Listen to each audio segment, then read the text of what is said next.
کہتے ہیں کہ عزیز و اقارب کو کیسے خوش کیا جائے، تو حدیث شریف میں ہے ان کے برتن میں کچھ نہ کچھ ڈالتے رہو، یہ دینے سے بہت خوش ہوتے، پیسے دے، کپڑے دے، کھانے دے دے دے دے دے دے، وہ اس سے بڑے خوش ہوتے، اور ساری زندگی دے اور ذرا سا نہ دے، یہ منگتے سرا کھڑی کلوے سڑے دے منگتے پارا نہ دے، ایسا ایسا۔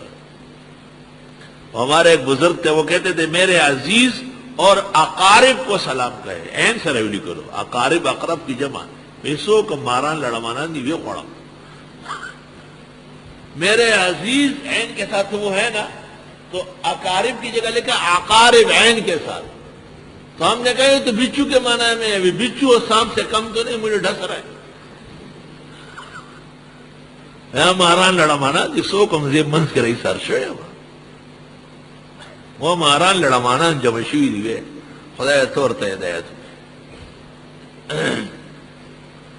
وَيَقْطَعُونَ مَا أَمَرَ اللَّهُ بِهِ أَن يُوصَلَ، اور یہ توڑتے ہیں وہ جو حکم دیا اللہ نے اس کے جوڑنے کا، سبحان اللہ سبحان اللہ، یہ بڑا مقام ہے، اللہ آپ کو بھی اور مجھے بھی نصیب فرمائے کہ ان کی سختیوں کے انحراف، سرکشی، بے راہ روی پر بھی آپ محبت کا ہاتھ رکھیں، ٹھیک ہے، آپ بدلہ نہیں لیں گے، بدلہ لینے پر آئے تو وہ بچ نہیں سکتے، نہیں، یہ تعلیمات، یہ وحی، یہ تو آپ کے اور ہمارے سامنے، شاید ان کو تو معلوم نہیں، اولئک کالانعام بل ھم اضل، وہ تو درندوں کی طرح چل رہے ہیں، پھر بھی گزارا کرنا ہے،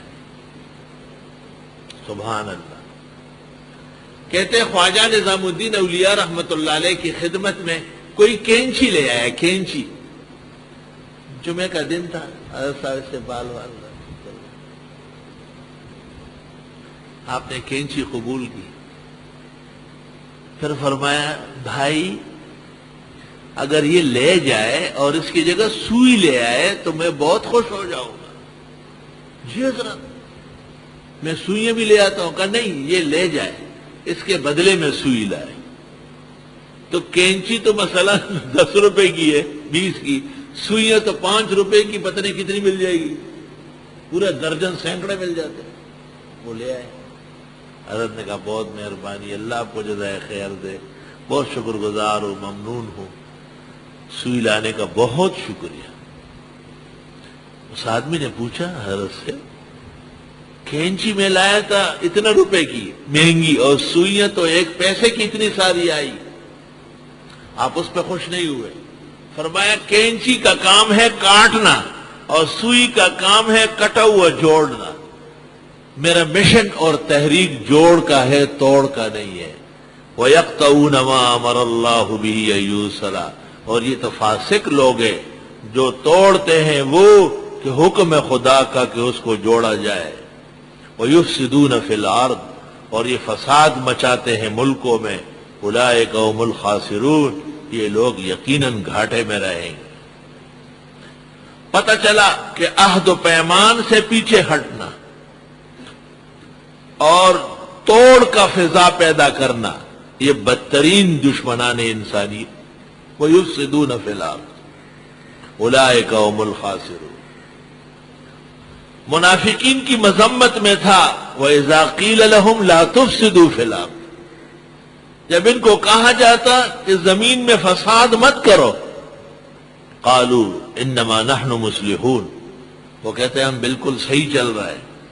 یہاں تفسیر فرمائی کہ وہ لوگ جو عہد و پیمان توڑتے ہیں، وہ لوگ جو رشتے ناتوں کو توڑتے ہیں، وہ لوگ جو حقوق و آداب کا لحاظ نہیں کرتے، وَيُفْسِدُونَ فِي الْأَرْضِ، یہ زمین کے فسادی ہے۔ اولئک هم الخاسرون، یہ لوگ یقیناً گھاٹے میں ہیں۔ چنانچہ جس طرح عہد و پیمان کا پورا کرنا ضروری ہے اور وصل ضروری ہے، فصل سے بچنا ہے، اصلاح ضروری ہے، افساد سے بچنا ہے، اسی طرح اپنے عقائد اور ایمانیات کی حفاظت ضروری ہے، کیونکہ اس مرنے کے بعد پھر جینا برحق ہے اور اس میں اللہ جزا و سزا کا نظام نافذ کرے گا۔ کیف تکفرون باللہ، کیسے کفر کرو گے اللہ کے ساتھ، یعنی کیوں کرو گے؟ وکنتم امواتا، اور تھے تم بے جان، اموات، اللہ اکبر، تھے ہی نہیں، تمہارا وجود نہیں تھا سرے سے، کئی ذرات تک تمہارے نہیں تھے، اموات، عدیم الوجود۔ میت کو میت کیوں کہتے ہیں کہ اب اس کا وجود ضروری نہیں ہے، کچھ مدت بعد زمین اسے کھا جاتی ہے، اور قبریں کھولو تو ان کا صفوف بھی موجود نہیں ہے۔ فَأَحْيَاكُمْ، بس اللہ نے تمہیں زندگی دی، ثُمَّ يُمِيتُكُمْ، پھر وہ تمہیں موت دے گا، ثُمَّ يُحْيِيكُمْ، پھر وہ تمہیں زندہ کرے گا، ثُمَّ إِلَيْهِ تُرْجَعُونَ، پھر اسی کی طرف واپس کیے جاؤ گے۔ کیف تکفرون باللہ وکنتم امواتا فاحیاکم، یعنی تم نہ تھے، اللہ نے موجود کر لیا۔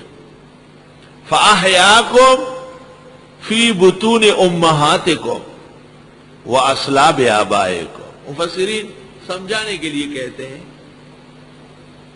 ثم یمیتکم، پھر تمہیں اللہ موت دے گا، ثم یحییکم، پھر وہ تمہیں زندہ کرے گا۔ اس سے پتہ چلا کہ قبر کی زندگی برحق ہے، کیونکہ قیامت کی زندگی ثم الیہ ترجعون،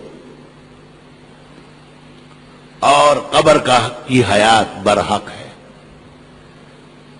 آیات اور احادیث سے ثابت ہے کہ اس عنصری اور اس ارضی اور اس حقیقی عرفی قبر کے اندر جو اجساد اور ابدان ہیں، ان کا اپنے ارواح کے ساتھ تعلق ہے، اپنے ارواح کے ساتھ تعلق۔ یہ تعلق کس درجے کا ہے؟ کاملین کا کامل ہے، ناقصین کا ناقص ہے، لیکن اتنا سب کا ہے کہ مومن کو راحت ملے اور کافر کو سزا ملے۔ یہ نہ کہا جائے کہ سزا اور جزا صرف روح کو ہے، کیونکہ جسم بھی مستی کر چکا ہے، یہ بھی نافرمانیوں میں شریک رہا ہے۔ اور یہ بھی نہ کہا جائے کہ جسد بلا روح کو لذت یا عذاب ہے، کیونکہ اس کا کوئی معنی و مطلب نہیں۔ جب روح نکل جائے تو جسم غیر حساس ہے۔ امام الازہر حضرت اقدس مولانا انور شاہ صاحب رحمت اللہ علیہ نے لکھا ہے کہ میری عمر 4 سال تھی، اور ہمارے ہاں کشمیر میں استاد شاگردوں کو پڑھا رہے تھے، تو شاگرد نے کہا کہ سزا یا راحت روح کو ہے یا جسم کو ہے؟ تو استاد نے کہا کہ دونوں کو ہے۔ تو شاگرد سمجھ نہیں رہا تھا کہ دونوں کو کیسے ہو سکتا ہے۔ انہوں نے کہا کیوں، زندگی کے اندر جو کام ہم کرتے ہیں تو کرتا تو جسم ہے، مگر اصل طاقت روح ہے، کار فرما روح ہے۔ اگر روح نہ ہو تو ہاتھ اٹھے گا ہی نہیں، آنکھ دیکھے گی نہیں، منہ کھلے گا ہی نہیں۔ چنانچہ استاد نے شاگرد کو سمجھانے کے لیے مثال قائم کی، کہا کہ بھئی بات سنو، ایک اندھا تھا اور ایک لنگڑا تھا۔ اندھے کو نظر نہیں آتا تھا اور لنگڑے کے پیر نہیں تھے، وہ چل نہیں سکتا تھا۔ دونوں نے اتفاق کیا کہ قریب میں باغ ہے، زبردست پھل لگا ہوا ہے، کوئی نہیں ہے، دونوں چلتے ہیں اور پھل کھاتے ہیں۔ تو اندھے نے لنگڑے کو اٹھا لیا، اس کے تو پیر نہیں تھے، آنکھیں تھی، وہ اس کو بتاتا گیا کہ ایسا چلو ایسا چلو، باغ میں داخل ہو گئے۔ کئی قسم کے پھل توڑ کر کھانے لگے۔ اتنے میں باغ کا مالک آیا، اس نے دونوں کو پکڑ کے درخت سے باندھ لیا۔ اندھا یہ نہیں کہہ سکتا ہے کہ میں بے قصور ہوں، وہی تو چل کے آیا ہے، اور لنگڑا یہ نہیں کہہ سکتا ہے کہ میں تو چل نہیں سکتا، وہی تو بتا کے باغ تک لایا ہے۔